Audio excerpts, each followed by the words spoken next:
Hi everyone, and welcome to another installment of the Church Basement Chick. Today I'm going to be doing something a little bit different than my previous episodes.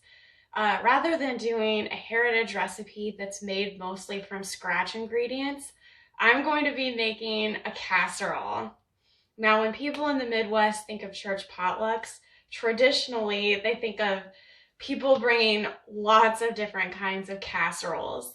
And just to clarify what casseroles are, another word for those is hot dish. They're really popular in the Midwest, and especially from, the previous generations of my grandma and my great-grandma, casseroles were what you brought to everything. If you were having guests over, you made probably more than one casserole. If you were bringing something to church for a meal, like a potluck, you brought a casserole. If you were going over to someone else's house as a guest, you might have even brought a casserole with you. And casseroles go in either, a round or oval shaped casserole dish that you bake them in, or they can be baked in like a Pyrex like I have. Right now I've got like a glass 9x13 that I'm going to be making this recipe in. Another feature of casseroles is that they typically feature some kind of meat, but not always. There's casseroles that are just vegetable based ones as well. And a big feature is that most of the ingredients will come out of cans. So I'm assuming this comes from the days when people canned most of their food. They'd have a can of green beans or a can of peas or a can of corn, and they needed to figure out something that would sustain their family and also taste good from the ingredients that they'd canned. So today when people make them, they typically, will buy cans of things at the store. And casseroles are typically what you call a dump and pour recipe, literally meaning that you dump and pour all of the ingredients together and then you bake them in the oven. So the casserole that I'm going to be making today is a chicken casserole that I remember my own grandma making when I was a kid. And I've never seen this recipe anywhere else, which is another reason why I'm making it. I don't know if she made this one up herself or if she got it from someone else. She didn't indicate that in her cookbook, but she did say that it was a favorite of at least a couple of the kids when they were at home. So the ingredients that go into this chicken casserole are, get ready for it, the meat is actually canned chicken breast. So this isn't something that people of my generation would have very often. She did mention that you could cut up your own chicken breast that you cook and put in it, but I'm going to stay true to the recipe and I'm doing the canned chicken because that's how she would have made it. So I'm doing 3 cans, actually 4. I'm going to do 4 cans of canned chicken in this because I want it to be pretty chickeny. Then a jar of pimentos. I may not use all of them. I'll just have to see like what looks like the right balance and dump that in. 3 bags of chow mein noodles. 3 cans of cream of mushroom soup. 3 cans of condensed chicken noodle soup. And then here's the interesting one. I rarely use this ingredient. Carnation evaporated milk. 3 cans. I do remember this tasting good as a child. This is the first time that I've ever made it or had it since I was younger. So we'll be enjoying the surprise together when we get the end result. So what I'm going to do next is show you how I just dump these all together, mix them up, and put them in the casserole dish. All right, so now it's time to do the dump and pour. So I'm going to go ahead and start with my evaporated milk. I'll just pour that in there. I don't think it really matters what order this stuff goes in. In a casserole, it all kind of just goes together.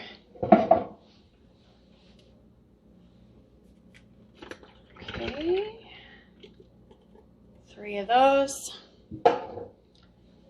Okay, then I'll go ahead and add my condensed soup.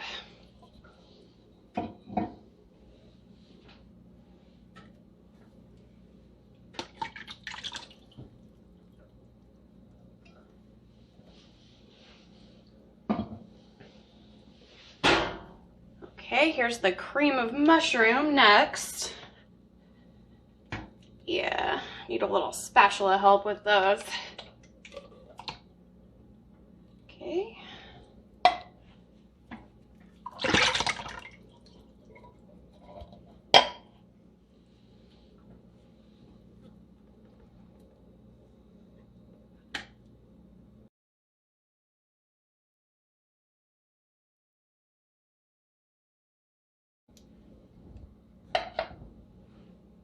Okay, I'm gonna go ahead and just mix what I have together before I add the chicken in. There wasn't an instruction to drain the chicken, but I'm assuming that just like you would drain canned tuna before you do anything with it, that I definitely need to make sure I drain the cans of chicken. Okay, this looks like it's all mixing up good together.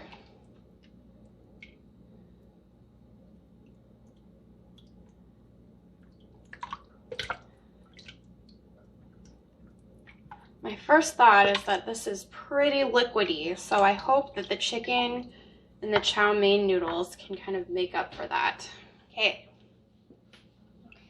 my chicken's drained, so I'm gonna go ahead and pour my 4 cans of chicken in with it.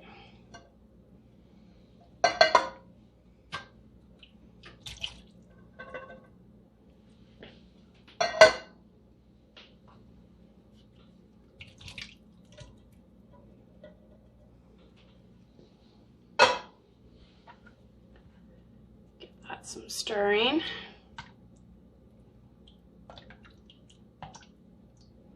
Right now it just looks like a big creamy soup. Okay, now the noodles. And the recipe said I want to use 3 large bags. That's going to be quite a bit, so I think it should absorb my liquid pretty well. Sheesh. Think I got a big enough bowl here?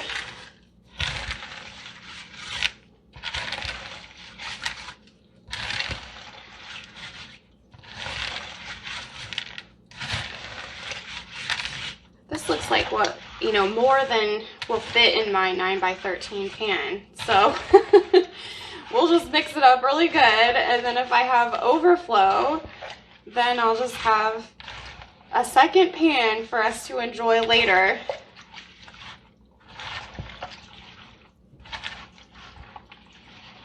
So the common casseroles that we usually had on the table, at least at my grandparents' house, were green bean casserole, cream corn, which is one that I really love, and then, every once in a while, zucchini casseroles, different varieties of chicken casseroles, tuna casseroles.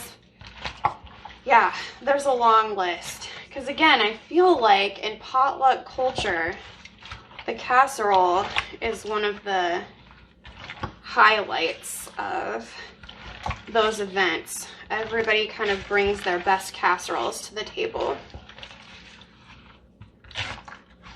Okay. Overall, this smells pretty good.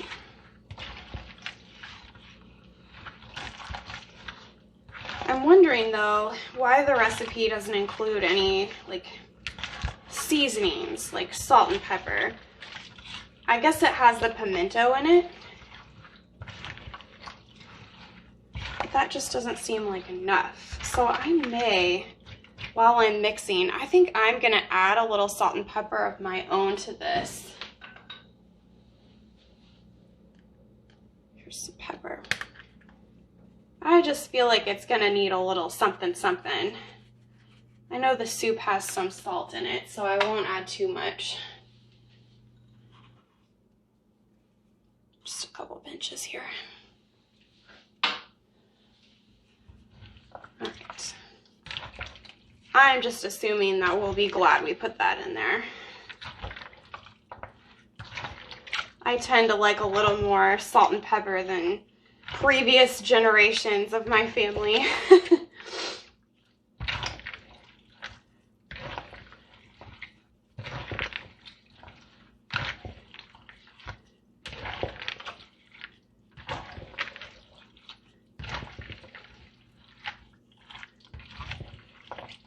Okay, add a little more pepper.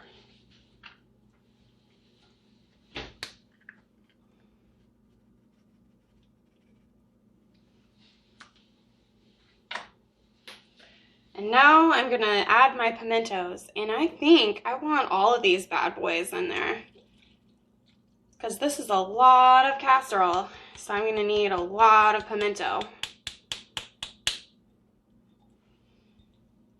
Beautiful. Yeah, you know, if anything, this red color just makes it more appealing to the eye, you know. Otherwise it's kind of just this creamy kind of brownish color.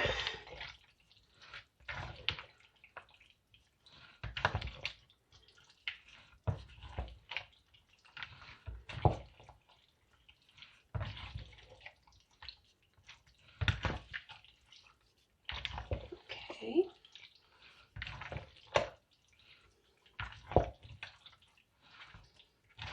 I'm assuming these chow mein noodles are gonna crisp up when I bake them in the oven. At least that top layer. Okay, that's pretty good. I think that all of it has been mixed through. All of the noodles are covered and there's pimento all the way through it. So now I need to figure out how I want to scoop this into the casserole dish. And I think my best way of doing it is going to be to get a larger measuring cup. So here, I'll go ahead and bring the dish over.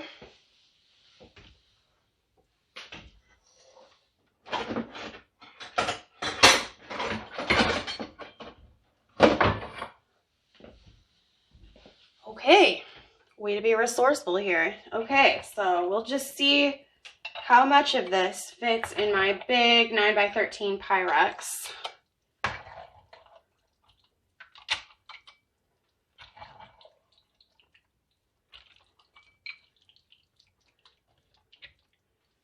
And I'm assuming I need to kind of fill it all the way up to the top.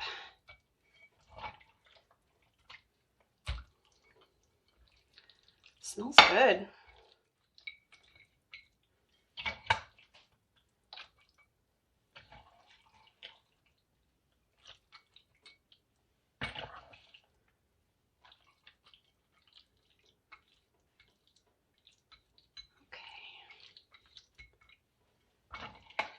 Yeah, there's still going to be quite a bit left in here. That's okay.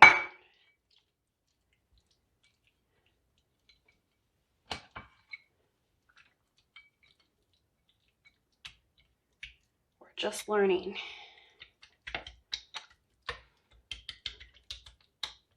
Let's see how much I can pat this down so it all fits in here.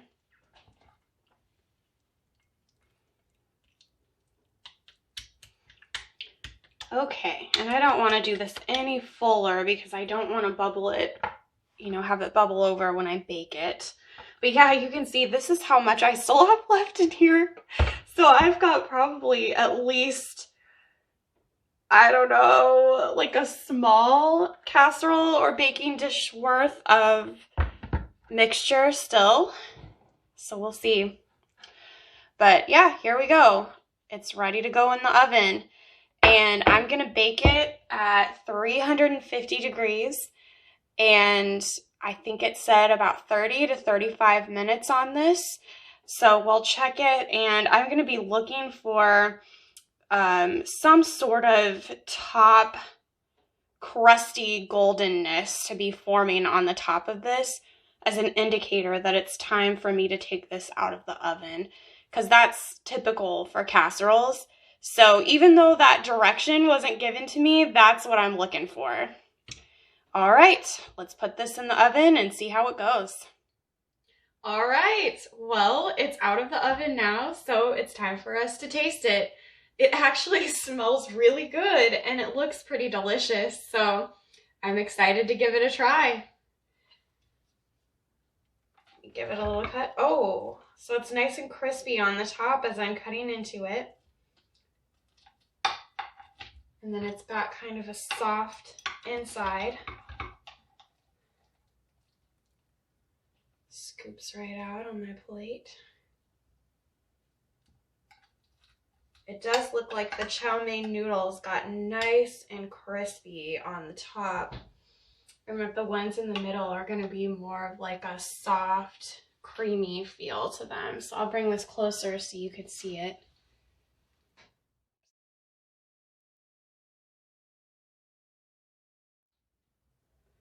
Yeah, it actually looks pretty good. Smells good. Okay, I'm going to give this a taste and see what I think.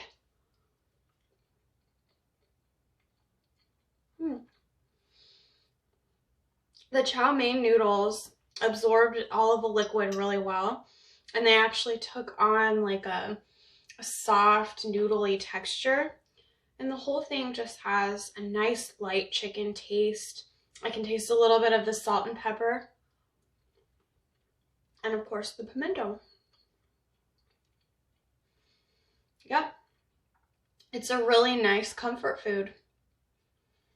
Well, I would recommend trying this at home with your family. I think that the taste is mild enough and the texture is one that even little kids could like and enjoy, you know. My kids pretty much love anything that's made out of noodles and tastes like chicken. So I think they'll like this when I serve it to them. Thanks for joining me on this interesting experimental episode of the Church Basement Chick. And join me again next time.